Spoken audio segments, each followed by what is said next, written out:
Nazca lines کیا ہے؟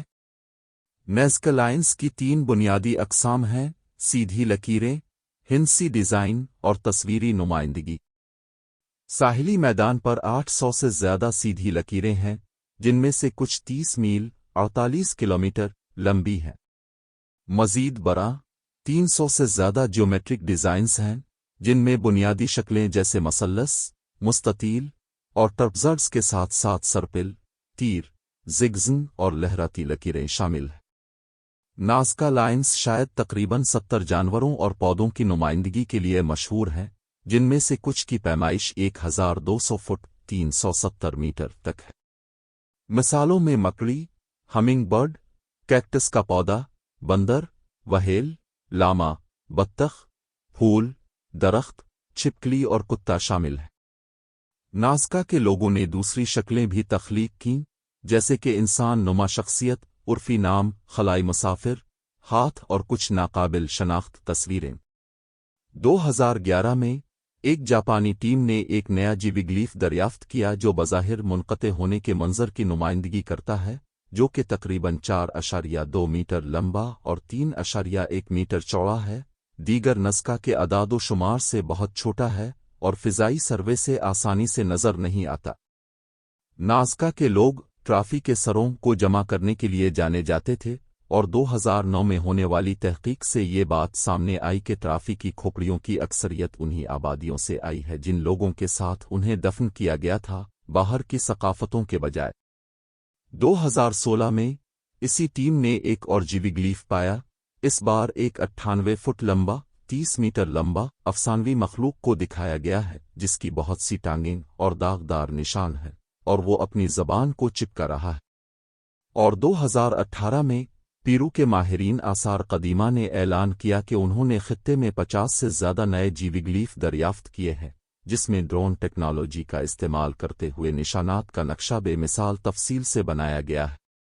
ماہرین بشریات کا خیال ہے کہ نازکا ثقافت، جو تقریباً 100 قبل مسیح میں شروع ہوئی تھی اور 1 عیسوی سے 700 تک پھلا پھولا، جس نے نازکا لائنز کی اکثریت بنائی۔ شاون اور پارکاس ثقافتیں، جو نازکا سے پہلے کی ہیں، نے بھی کچھ جغرافیائی تحریریں تخلیق کی ہوں گی۔ Nazca lines Rio Grande de Nazca ندی کے طاس کے صحرائی میدانوں میں واقع ہیں۔ یہ ایک آثار قدیمہ کا مقام ہے جو 75,000 ہیکٹر سے زیادہ پر پھیلا ہوا ہے، اور یہ زمین کے خشک ترین مقامات میں سے ایک ہے۔ صحرا کا فرش گہرے زنگ آلود رنگ کے لوہے کے آکسائڈ لیپت کنکروں کی تہ میں ڈھکا ہوا ہے۔ قدیم لوگوں نے اوپر کی 12 سے 15 انچ چٹان کو ہٹا کر نیچے ہلکی رنگ کی ریت کو ظاہر کر کے اپنے ڈیزائن بنائے۔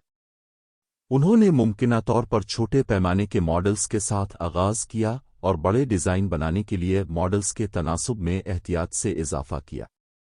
زیادہ تر معلوم جغرافیائی شکلیں صرف اعداد و شمار کی سرحد سے چٹانوں کو ہٹا کر بنائی گئی تھیں، ایک قسم کا خاکہ بنا کر، جبکہ دوسرے اندرونی حصے سے چٹانوں کو ہٹا کر بنائے گئے تھے۔ ریگستان میں بارش ہوا اور کٹاؤ کی کم مقدار کو دیکھتے ہوئے جغرافیائی خط صدیوں کے دوران بڑے پیمانے پر غیر محفوظ رہے ہیں۔ پیرو کے ماہر آثار قدیمہ ٹوریبیم میجیا زیسپے نے 1926 میں لائنوں کا منظم مطالعہ شروع کیا، لیکن جغرافیائی خطوط نے تب ہی وسیع پیمانے پر توجہ حاصل کی جب 1930 کی دہائی میں پائلٹوں نے ان پر پرواز کی۔ ماہرین اس وقت سے نازکا لائنز کے مقصد پر بحث کر رہے ہیں۔ 1930 کی دہائی کے آخر اور 1940 کی دہائی کے اوائل میں امریکی مورخ پال کوسیوک نے زمین اور ہوا سے جغرافیائی تحریروں کا مطالعہ کیا۔ اس نے موسم سرما کے سالسٹیس کے ارد گرد سورج سے متعلق جو لائنوں کا مطالعہ کیا ان میں سے ایک کی رشتہ دار پوزیشن کی بنیاد پر اس نے یہ نتیجہ اخذ کیا کہ جیوگلیفز کا فلکیات سے متعلق مقصد تھا۔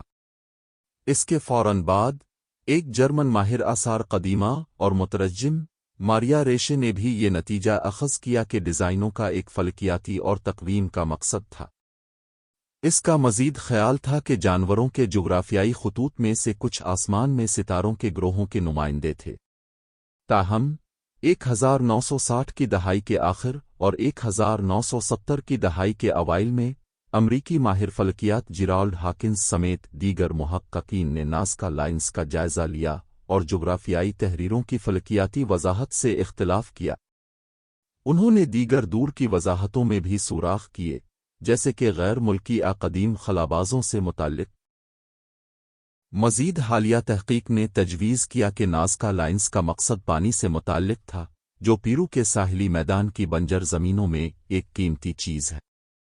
جغرافیائی خطوط کو آبپاشی کے نظام پانی تلاش کرنے کے لیے ایک رہنما کے طور پر استعمال نہیں کیا گیا تھا، بلکہ دیوتاؤں کی رسم کے حصے کے طور پر ایک انتہائی ضروری بارش لانے کی کوشش۔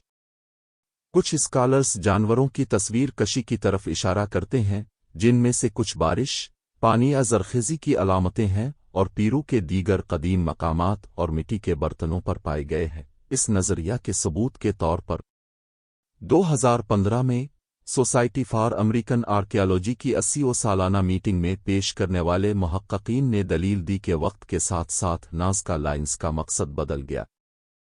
ابتدائی طور پر پیرو کے مندروں کے احاطے کی طرف جانے والے زائرین جغرافیائی خطوں کو رسمی جلوس کے راستوں کے طور پر استعمال کرتے تھے۔ بعد کے گروہوں نے ایک مذہبی رسم کے حصے کے طور پر لائنوں کے درمیان چوراہے کے مقام پر زمین پر سرامک کے برتنوں کو توڑ دیا۔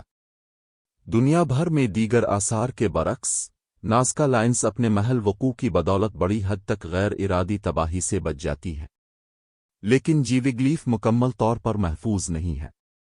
2009 میں نازکا لائنز کو بارش کے نقصان کی پہلی ریکارڈ شدہ مثال کا سامنا کرنا پڑا۔ پان امریکن ہائی وے سے بہتی ہوئی موسلادھار بارش سڑکوں کا ایک ایسا جال جو بحر الکاہل کے ساحل کے ساتھ امریکہ کے تقریباً تمام ممالک کو جوڑتا ہے۔ ہاتھ کی شکل والی جیوگلیف کی 3 انگلیوں پر ریت اور مٹی جمع ہوتی ہے۔ 5 سال بعد ماحولیاتی گروپ گرین پیس نے میڈیا اسٹنٹ کے دوران ہمنگ برڈ جیوگلیف کے قریب ایک علاقے کو نقصان پہنچایا۔ کارکنوں نے ہمنگ برڈ کے ذریعہ چٹانوں کی اوپری تہہ کو پریشان کیا جب انہوں نے قابل تجدید توانائی کو فروغ دینے والی ایک بڑی نشانی ڈالنے کے لیے صحرا کے ممنوعہ علاقے کو روند دیا۔ اور 2018 میں ایک کمرشل ٹرک ڈرائیور کو اس وقت گرفتار کیا گیا جب وہ نازکا لائنز کے ایک حصے پر چلا گیا جس نے تقریباً 100 فٹ بائی 330 فٹ، تقریباً 50 میٹر بائی 100 میٹر کے علاقے میں گہرے نشانات بنائے۔ ٹرک ڈرائیور کی وجہ سے ہونے والے نقصان نے جگہوں پر زیادہ سیکیورٹی اور نگرانی کا مطالبہ کیا ہے۔